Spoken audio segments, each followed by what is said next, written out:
All right, YouTube, Canelo Alvarez. Okay, I feel like we kind of made like a giant, I don't know, like a giant, maybe a pyramid? No, a giant circle. I started out talking about Canelo, I don't know, about a month ago, actually. They announced Canelo Kovalev, right? And we thought, no, it's got to be a distraction because we know we're getting the trilogy. And I said I wasn't going to talk about it anymore, but I'm not here to talk about Golovkin. I'm here to talk about Canelo and Kovalev, okay? Now, we heard it all. We heard Kovalev, or Canelo, Kovalev, Canelo Golovkin, Canelo, Sergey, Canelo, Demetrius, Andre. We heard it all. We're like, what in the hell is going on? Well, now, it looks like we kind of have it figured out. Basically what we have is Canelo Kovalev in October, given that he wins his upcoming fight against Yard. Okay, and I'm going to read you the article in a minute, but one thing I want to kind of focus on, okay, I really want to touch on, look you up here in this video. Hey, what's up, dude? Sorry, we're live, people. Somebody just told me I appeared in a video. But anyway, so, I want to talk about the weight, okay? I hope it's good, man. Look, people been stealing all my videos lately. People even stealing my channel name. People like talking shit about me. It's crazy, but whatever, But I want to talk about the weight, okay? To all you Canelo fans out there. And look, I'm not hating. I'm not hating at all. Again, I'm trying to like Canelo. But right now, Canelo could get on a scale, and I guarantee you he's 175, 180. If Canelo was rocking the dad body, he could probably, I say he hit about, what, 195, maybe 200. Okay, we're gonna call it 200. Now I'll tell you why. I covered the Canelo Chavez fight, and I was there. And in fact, I was front row, okay, throughout the entire process, the weigh-in, the open workout, the face-off. Go watch my videos. I was like literally the closest media member to Canelo for like 3 days, okay? Got the video footage to prove it. And the dude was huge. I'm like 6'1", 230 pounds, okay? And I felt like he was like my size when I was standing there. So this whole idea that Canelo is this little guy, whatever, is complete nonsense, okay? We know he comes in the ring a light heavyweight. Now, I thought about this, okay? Basically, I think Canelo is going to do what Andre Ward did to Kovalev. Probably win a decision, something like that. I don't think he's going to knock out Kovalev. Kovalev's got a great chin, that kind of thing. So, yeah, it's like on one hand, I'm impressed that he's moving up again. Going to try to capture another belt. I am impressed with that. But at the same time, Andre Ward already did it. Yes, it was I think he was robbed. Kovalev robbed in the first Andre Ward fight. In the second fight, a low blow. He basically won by a shot to the nuts. We all know the truth, right? But what I'm trying to say is, look at Andre Ward. He came up from a lower division and beat Kovalev, and now Kovalev, he's damaged goods. Look, I'm a Kovalev fan, but let's be real. He is damaged goods. Okay, he's at the end of his line. And I don't even know if he's going to get past Yard. What's going to happen then? What happens if he loses against Yard? So I started thinking about it, right? Like I mentioned, even going back to Kirkland. Now, check this out.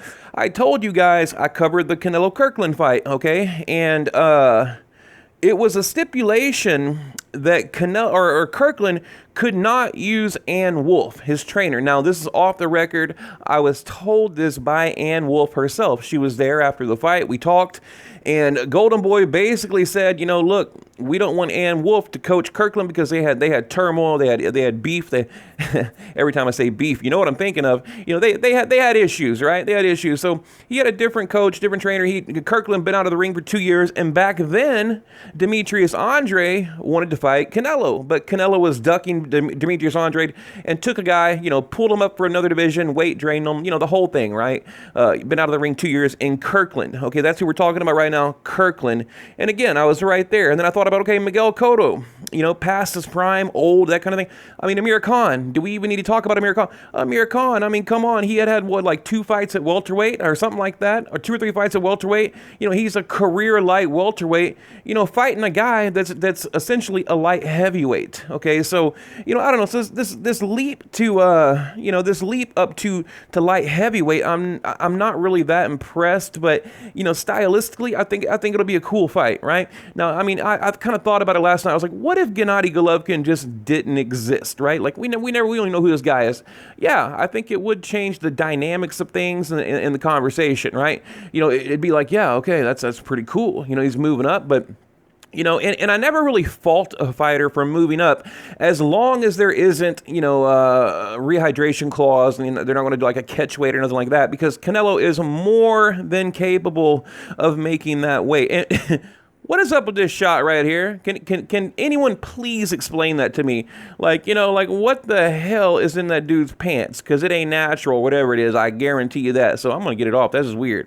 Here's what Adelaide Bird right there. Look, the nerdy bird, 118, 110. Shout out, Bird. So that, look, my point is, here's my point.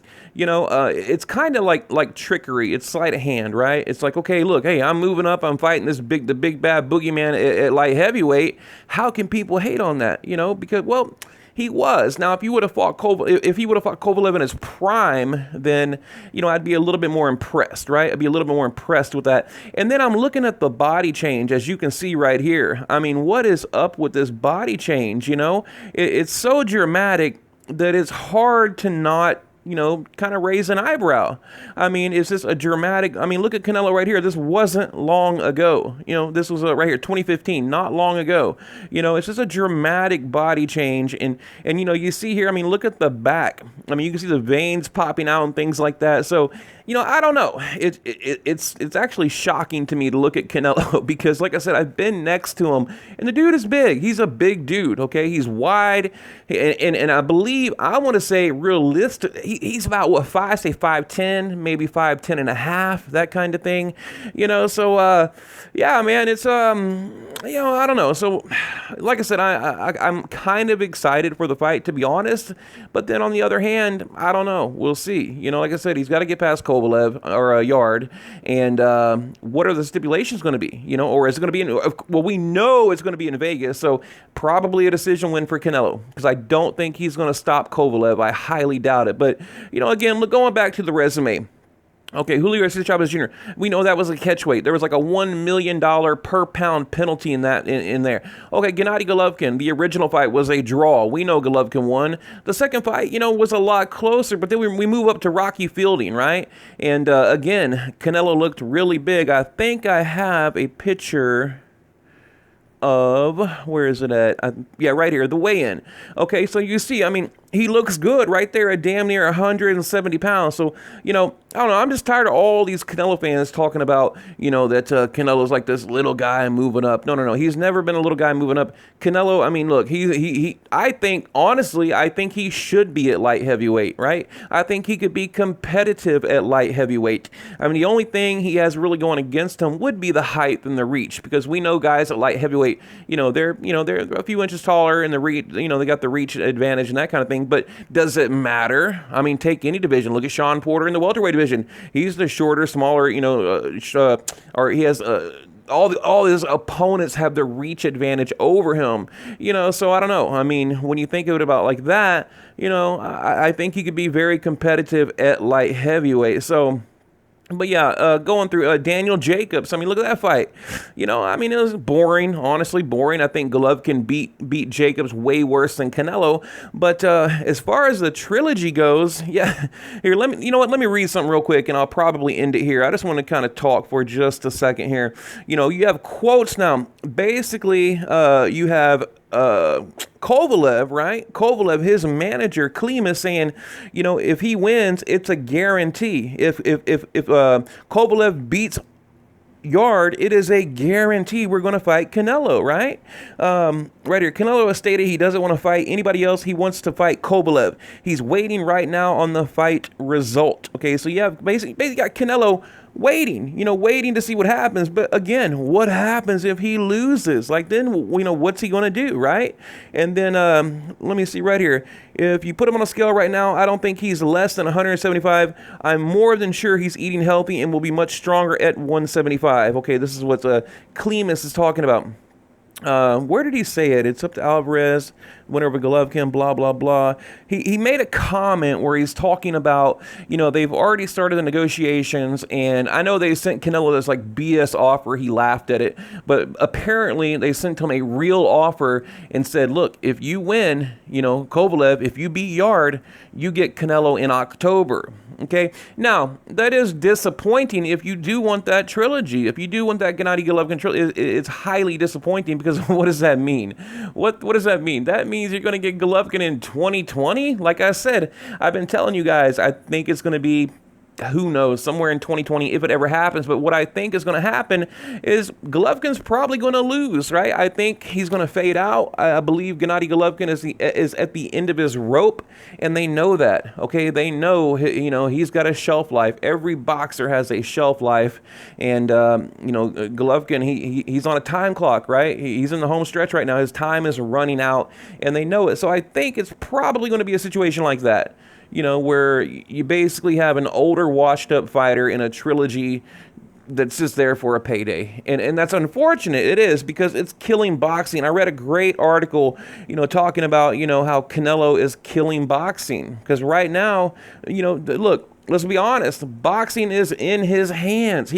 Right now he can make or break it. And you just look at it. It is tanking. It is sinking. I mean, look, the UFC just had a great card, UFC 241. I watched it. Okay, and actually, I predicted Nate Diaz to win. Nate Diaz won, and I also thought DC was going to lose, and I got it right. So I predicted those two fights right. And those were the only two I really wanted to watch anyway. So, but I got them right. So. But that's what I did last night. I didn't even cover boxing.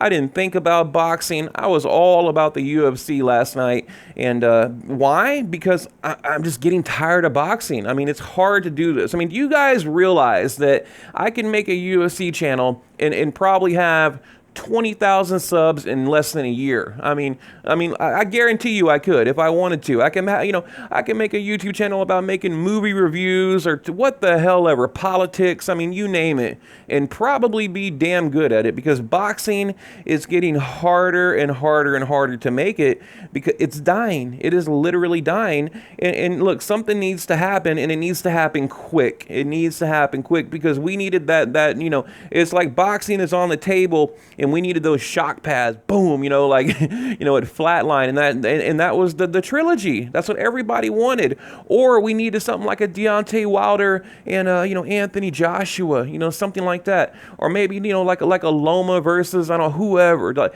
we need big fights. That's what makes it in boxing. Now, I know for the hardcore boxing fans, they're like, oh, well, what about this way? What about that? Yeah, that's great. For the 10,000 people that tuned in, but that's not going to cut it. Worldwide, when you look at the market, look at the platform, compare boxing and UFC and things like that, we need big, mega fights. That's what makes it in boxing. And then, to take it a step further, I know I'm babbling here, but look at Mayweather-Pacquiao, right? Look at Mayweather-Pacquiao.